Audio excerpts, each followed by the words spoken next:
Assalamualaikum warahmatullahi wabarakatuh. Yang terhormat kepada dosen penguji Universitas Islam Negeri Sipeser Nur Jati Cirebon, izinkan saya memperkenalkan diri. Nama saya adalah Lulu Munawaroh. Saya mengajar di MA Al-Falah, Pojorejo Kesamben, Jombang, mata pelajaran fikih. Sekaligus saya adalah mahasiswi PPK Transformasi Plus Dajab Kemenak PET 1 2025 dengan nomor NIM 24811200789. Hari ini saya akan melakukan perekaman praktik video pembelajaran materi pelepasan dan pemindahan kepemilikan harta di kelas 10 MA Al-Falah untuk memenuhi tugas uji kinerja. Sekian, selamat menyaksikan. Wassalamualaikum warahmatullahi wabarakatuh. Warahmatullahi wabarakatuh. Waalaikumsalam warahmatullahi wabarakatuh. Bagaimana kabar kalian hari ini?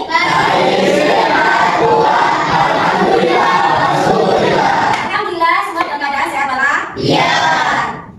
Agar pembelajaran hari ini menjadi lebih bermanfaat dan barokah, maka kita awali dengan membaca doa yang akan dipandu oleh teman kalian. Bapak, sekarang maju ke depan.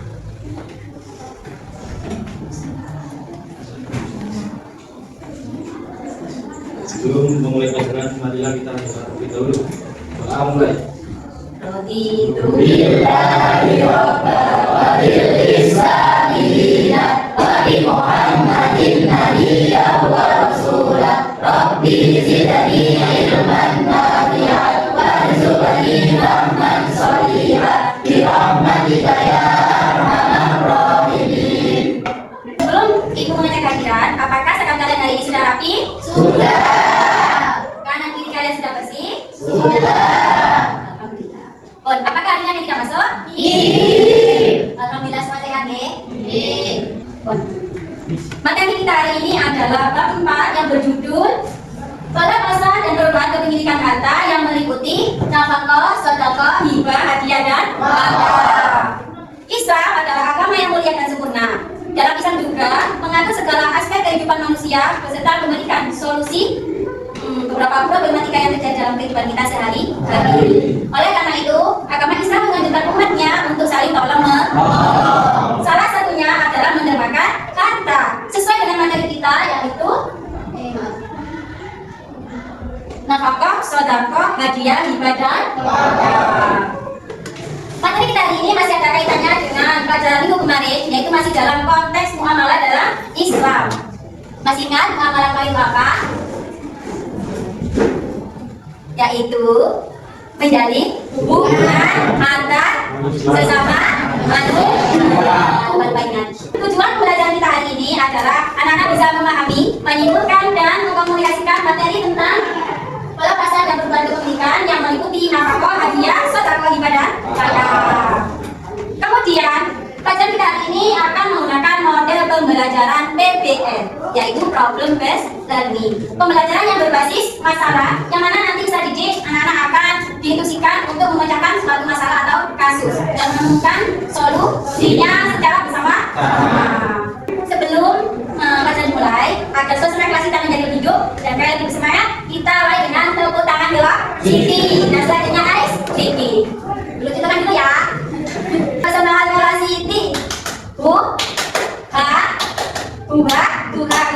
Ben. Bisa dimengerti? Iya. Ayo kita mulai. Tepuk semangat ya Siti.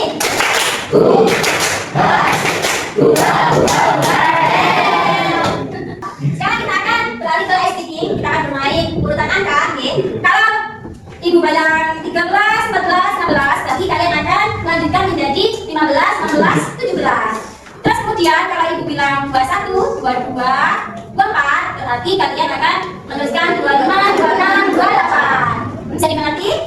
Kita mulai. Kita dengarkan dulu ya.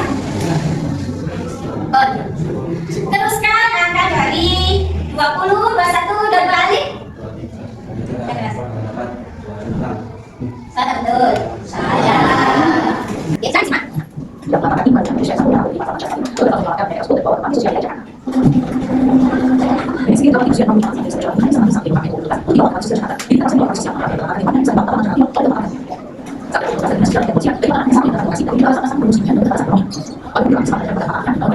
Dari tema video ini, menurut pendapat kalian atau tanggapan kalian seperti apa? Anak 4 yang menelantarkan ibunya tidak mau merawat padahal sudah menerima uang hasil penjualan dari rumah. Anak seperti ini disebut dengan anak durhaka. Dalam Islam, sebuah keluarga wajib menafkahi orang tua jika anaknya mampu dan orang tuanya tidak bisa atau tidak mampu memenuhi kebutuhan sehari-hari. Maka sang anak wajib memberi nafkah kepada kedua orang tua. Dalam kasus ini, mereka tidak mau merawat atau membawa pulang yang dibawa ke panti sosial. Kemudian bagi kita sebagai tetangga, saudara atau sesama muslim, kita janjikan nggak untuk bersedekah kepada si ibu ini tadi karena beliau tidak mampu. Sunnah dan mubadah haram dan makruh. Sunnah dia bersedekah. Nah, itu pertanyaan, jika kalian pernah bersedekah yang tanpa mengharapkan imbalan, apa yang kalian rasakan setelah itu? Senang, terus rezeki lancar, puas, merasa mampu membantu orang lain. Kemudian kalau harta kita disedekahkan kepada orang lain, apakah harta kita menjadi berkurang? Tidak, ya. Allah akan menuntut kekurangan harta kita dengan pahala di sisinya ketika nanti yaumil qiyamah. Kita akan membahas materi pembahasan hari ini, ya. Judul materi kali ini adalah pelepasan dan perubahan kepemilikan. Apa maksud dari pelepasan dan perpindahan kepemilikan harta? Ada yang bisa menjawab?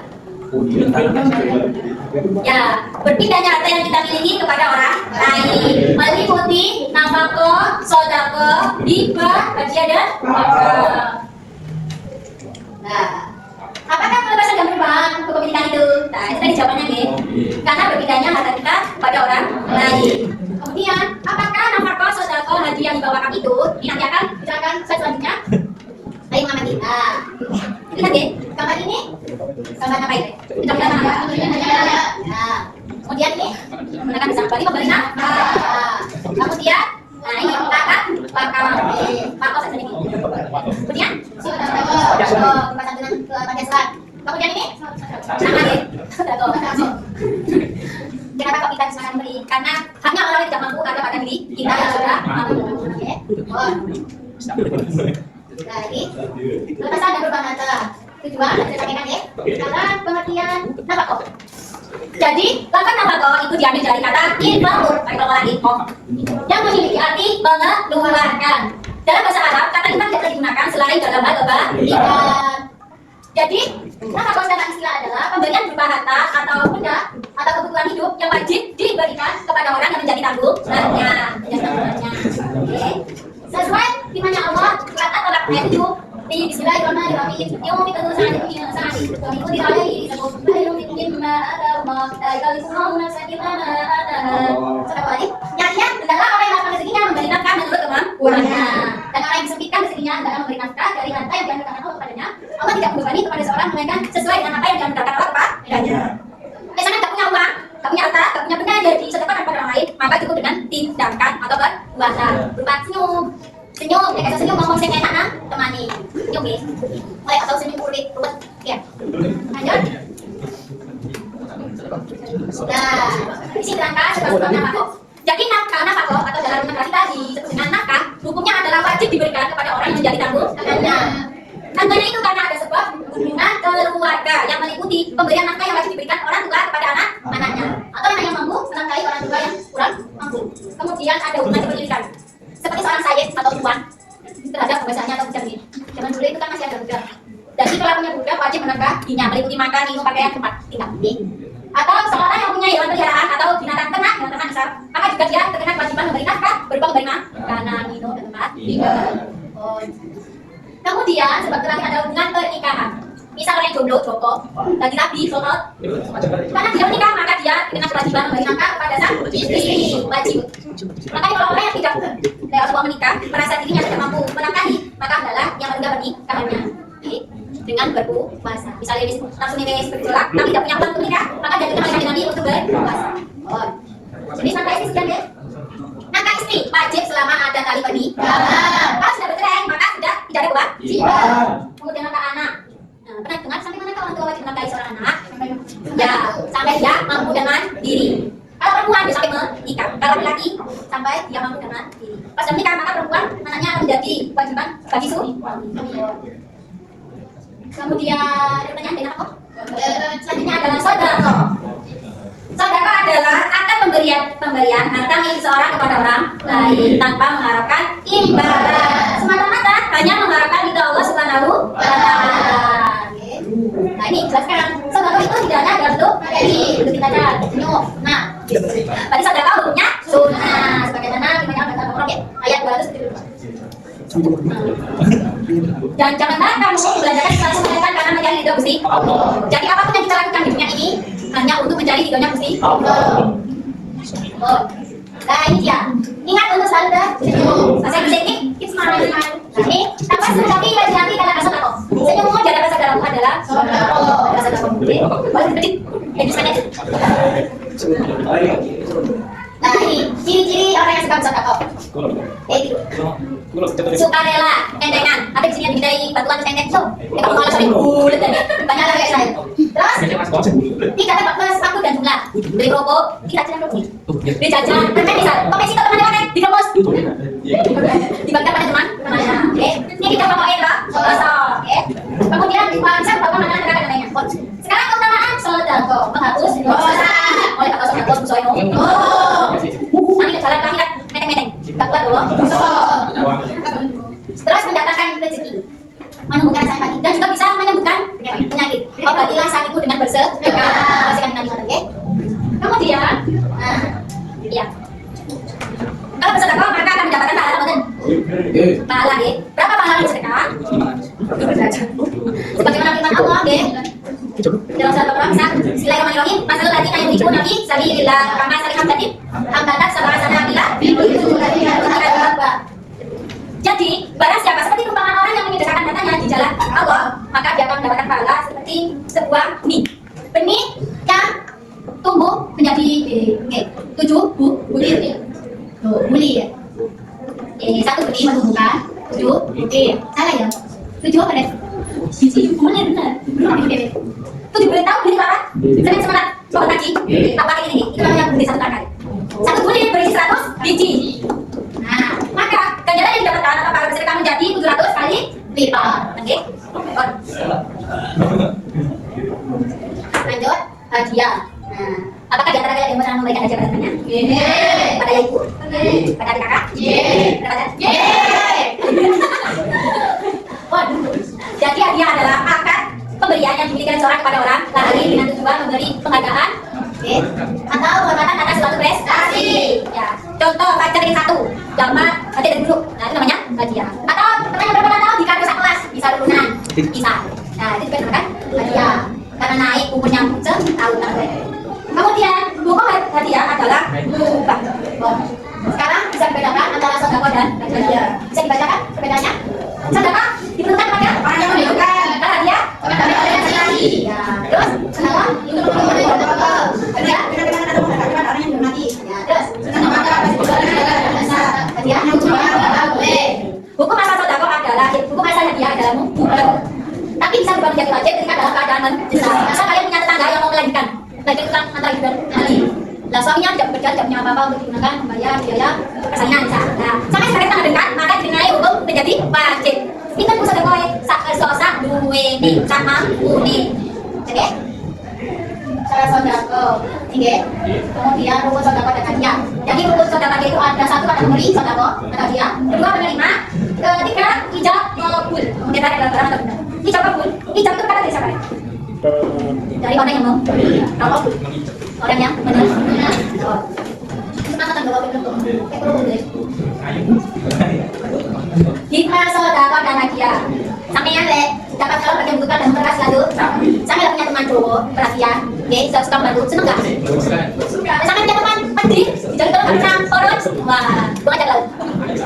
Kemudian sementara tawon kan punya majulit. Dimana zaman itu pasti ada tawon yang membabi, sama kayak manusia.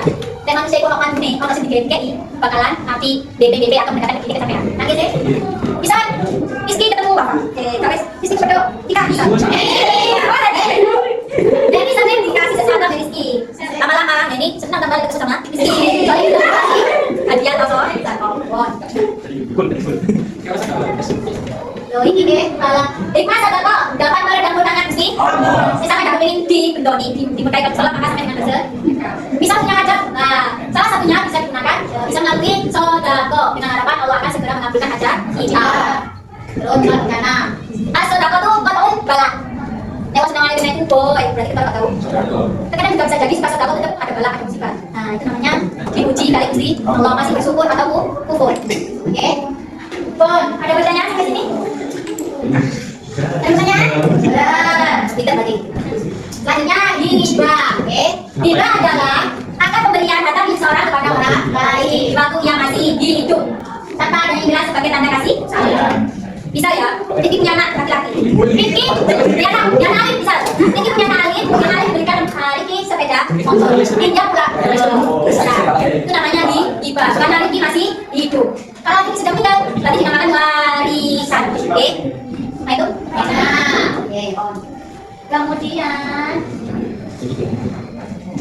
hibah, yaitu memberikan sesuatu kepada orang lain asalkan barang atau harta tersebut halal, milik sendiri, bukan dari hasil mencuri barang orang lain.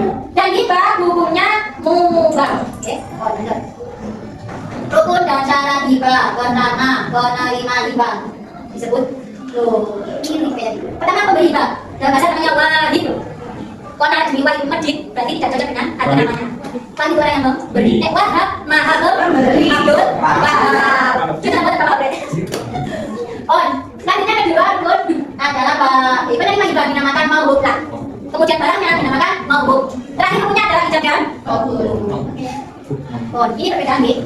Tadi sudah dijelaskan, sudah disinggung. Kalau hibah yang memberi masih hidup, kalau warisan yang memberi sekarang. Macam-macam hibah mati. Hibah itu ada dua, hibah barang atau hibah manfaat. Kalau hibah barang dapat barangnya dapat manfaatnya. Kalau manfaat misalnya hanya di sini, dan hanya hibah manfaatnya saja tapi bukan barang. Oke. Kemudian, mencabut hibah. Jumhur ulama berpendapat bahwa mencabut hibah itu hukumnya haram kecuali hibah orang tua terhadap anaknya. Misal Rifki mencabut pemberiannya pada Alif. Di sini barangnya kasih tahu soal itu gawe. Apa ini? Gimana tadi? Balapan besar, balapan liar ya. Jadi balapan itu balapan liar. Ya, gimana cara betul dong? Karena Rifki, Alif dirasa tidak bisa menjaga barang tersebut, akhirnya diminta kembali oleh bapaknya Rifki. Itu hukumnya tidak haram. Beda lagi dengan pacar dengan pensi tak enak dikenal Rifki, tak enak ya. Kemudian diminta lagi sama pacar, ini hukumnya menjadi haram. Beda kalau pemberiannya pada sang anak. Kemudian kalau hibah bisa dikasih data sampai mungkin atau harapan imbalan misal, maka hukumnya menjadi makruh. Selanjutnya wakaf. Sementara wakaf ya? Apa sih wakaf? Bisa dibaca? Wakaf adalah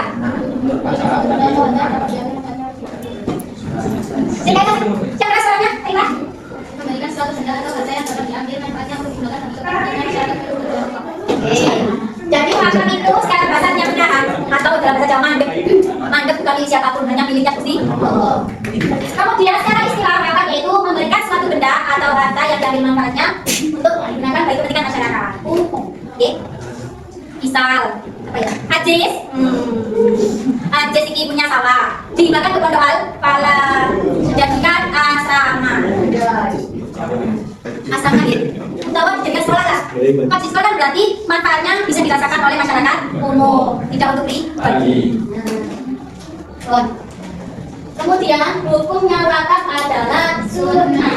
Sesuai dengan Allah dalam surat Al-Hajj ayat 7, "Fa'alu khairal la'allakum tuflihun." Baca Cis, artinya. Dan berbuatlah kebajikan agar kamu beruntung. Buat kebajikan agar kamu beruntung, bukan buntung. Ya. Selanjutnya contoh. Jadi wakaf itu termasuk amal jariyah yang pahalanya mengalir selama benda itu digunakan sampai nilai yaumil kiamat. Meskipun orang yang berwakaf sudah meninggal, misalnya punya bapak sudah meninggal, atau kakak atau bukan, atau BP balik, saudara, atau sahabat besti meninggal, saya punya kelebihan harta, kemudian sampai mewakafkan, dikhususkan kepada anak seorang. Itu nanti pahalanya mengalir untuk orang yang sama wakaf tadi, dan sampai juga kecipratan pahala tanpa mengurangi pahala orang yang sama wakaf tadi. Oke? Kemudian, contoh ini, contoh ada wakaf bisa berupa masjid, sekolah, lapangan, balai desa, misalnya. Gedung kegiatan sosial, pos sampling, apa lagi? Bener lagi, pasar, masjid saling, TPI, pondok, misalnya. Nah ini ada wakaf masjid Allah jariah dan balanya itu mengalir batas selama 5 tahun. Apa itu? Benar. Tiga poin untuk bagaimana selesai. Bon, sampai sini ada ditanyakan? Pada kita begini. Kalau ada hukum wakaf, ada wakil pemberi wakaf, ada yang menerima wakaf, namanya mauquf alaih. Maaf ini kaki ya, ini sebenarnya kak, salah ketik. Kemudian mauquf bin, juga sama ini. Ikrar wakaf, biasanya sampai kalau wakaf itu ikat dengan Kak Erta, kemudian Pak Polo, bisa jadi Pak Lurah juga, dan saksi kanan kiri tempat wakaf. Bisa sampai wakafnya di sini, maka rumah samping-sampingnya yang wakafkan itu hadir jadi saksi. Mengatasi itu di kemudian hari apabila ada hal-hal yang tidak diminta. Syarat wakaf, macam-macam wakaf. Macam-macam wakaf ada wakaf ahli dan khairi. Wakaf ahli itu wakaf yang digunakan untuk perorangan atau pribadi. Biasanya untuk karena keluarga atau tidak. Misal dulu punya tanah di bidang tanah, jadikan kuburan pribadi. Kan ada nih, biasanya wakaf pribadi hanya untuk orang sendiri. Nah itu namanya wakaf ahli. Lain tidak boleh dimakan dengan saya. Hanya untuk keluarga. Kemudian wakaf khairi, wakaf untuk umat, masjid, sekolah, TPI, pondok, lapangan, oke? Kemudian selanjutnya, ini kesimpulannya. Bisa dibaca bersama-sama? Kesimpulannya adalah wakaf. Ayo perhatikan. Ayo baca bersama-sama kesimpulannya.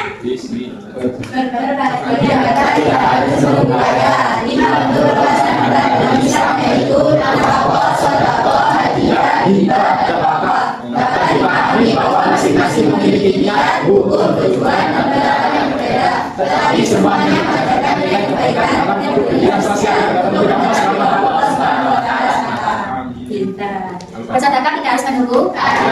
Mereka yang tadi kaya ikhlas, mending jam mampu plus ikhlas itu lebih utama daripada orang kaya yang ikhlas. Ngerti nggih?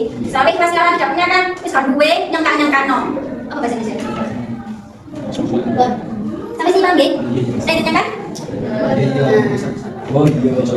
Setelah ini, selanjutnya ibu akan membagi kalian dalam beberapa kelompok menjadi 4 kelompok nih. Dari 4 kelompok, masing-masing nanti akan ibu bagikan LKPD. Apa LKPD itu? Gambar. Nah, LKPD ini nanti akan berisikan studi kasus yang harus kalian pecahkan untuk mencari solusinya. Nah, ini guys. Di sini ada tujuan pembelajaran, kemudian aktivitas inti, petunjuk, kemudian aktivitas 1 ada kasus, sama seperti pada video yang tadi cuma pembelajaran ini. Soalnya sudah nama ibunya sudah lupa. Kemudian, nah ini ilustrasinya.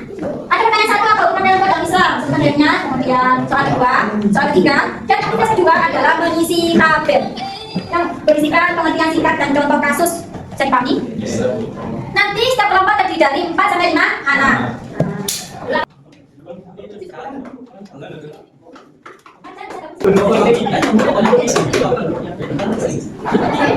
Apa sampai ditambahkan? Ya sampai ini. Kalau ini hari pada belakang. Nanti kelompok kalau ada kesulitan silakan panggil dulu ya. Nah kalian akan dibatasi waktunya selama 15 menit. Selesai wajib dipresentasikan ke depan nanti diusulkan. Oh silakan mengerjakan.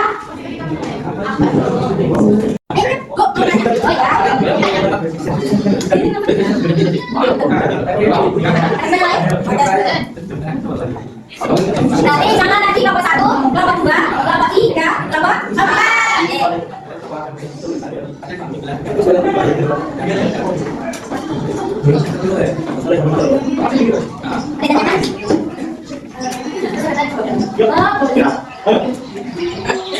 Kesulitan tidak ada belakang.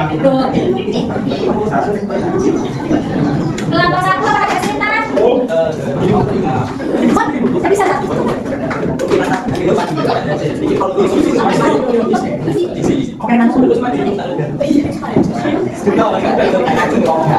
Studi kasus ada anak yang mengatakan anaknya bagaimana solusinya?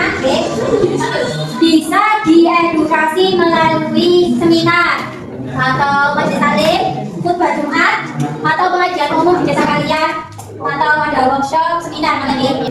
Sudah waktunya sudah habis 12 menit.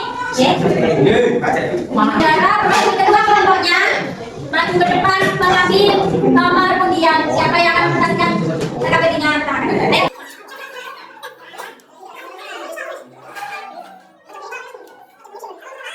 Pertama, silakan maju untuk mempresentasikan LKPD-nya. Saya dari kelompok. Silakan temannya mempresentasikan. Saya dari kelompok wacana. Iya.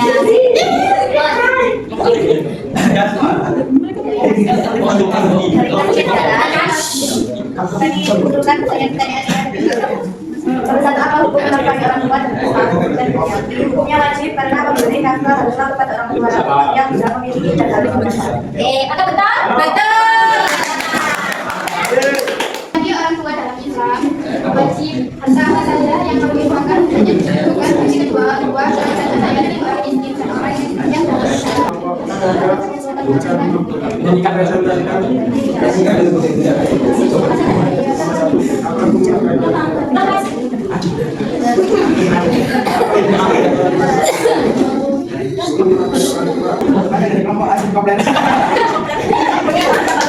Berapa tadi? Ya, mana presentasikan? Kami ya. Apa hukumannya? Kalian tadi bilang sudah paham dengan materi yang disampaikan, maka selanjutnya kita akan mengerjakan soal dalam dua kuis di kampus. Siapa sih ikut coba? Sekarang berkat dari Pak. Dan ibu yang tadi duduk.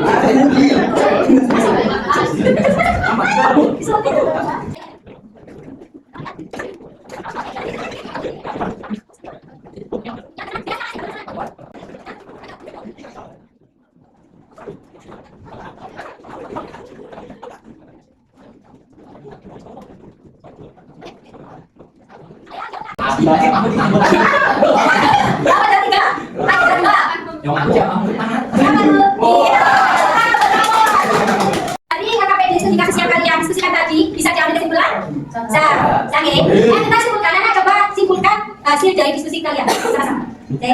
Kesimpulan dari diskusi kalian tadi adalah menafkahi orang tua. Terus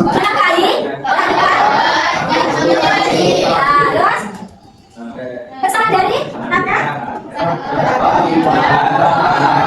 Ya, samanya apa? Oh, kemudian? Ya. Ya, perbedaannya? niat hukum Dan benar? Oke, kesimpulan kalian sudah benar, Amai bakal menyempurnakan kesimpulannya. Oke. Jadi, Nabi bersabda, "Fakihima fajihadun," maka berjihadlah kepada kedua orang tua. Kesimpulan kalian, oke, bahwa menafkahi orang tua yang sudah tidak mampu, yang menjadi wajib. Oke. Asalkan sang anak sudah mampu untuk menafkahi kedua orang tua. Dan dipertegas dengan hadisnya Nabi, "Fakihima fajihadun," yaitu berjihadlah kepada kedua orang tua. Karena ada salah satu sahabat yang meminta Nabi untuk mengikuti perang atau jihad jalan Allah. Kemudian Nabi Muhammad berkata kepada orang tersebut, "Apakah kamu masih punya orang tua?" "Masih," kata Nabi. Maka Nabi mengatakan, "Fakihima fajihadun," kamu berbagi kepada orang tua sudah termasuk jihad, maka berjihadlah kepada kedua orang tua. Karena orang tua semakin tua, mereka akan kembali menjadi anak jin lagi, rewel, cemas, rewel, pikun, korek, sama seperti waktu kalian kecil dulu. Mantap deh. Jadi dulu mereka kalian, sekarang ganti kalian merawat kedua orang tua. Pak, persamaan dari pelepasan kata tadi yang meliputi nafkah, hadiah, sedekah, hibah, wakaf, itu adalah persamaannya sama-sama memberi. Kemudian perbedaannya adalah dari segi hukum, niat, tujuan, dan penerapan masing-masing sedekah, nafkah, hadiah, ibadah, wakaf. Baik Bu? Nah, maka materi selanjutnya yang akan datang adalah tentang ini ya. Di LKS ada halaman 56 riba pada asuransi, dan ada PR dari dulu ya. Silakan nanti dikerjakan di LKS kalian. Sini ya, halaman 53. Sekian, terima kasih. Apabila ada kata-kata yang benar, mohon yang sebesar-besarnya. Kita tutup kembali tadi dengan doa.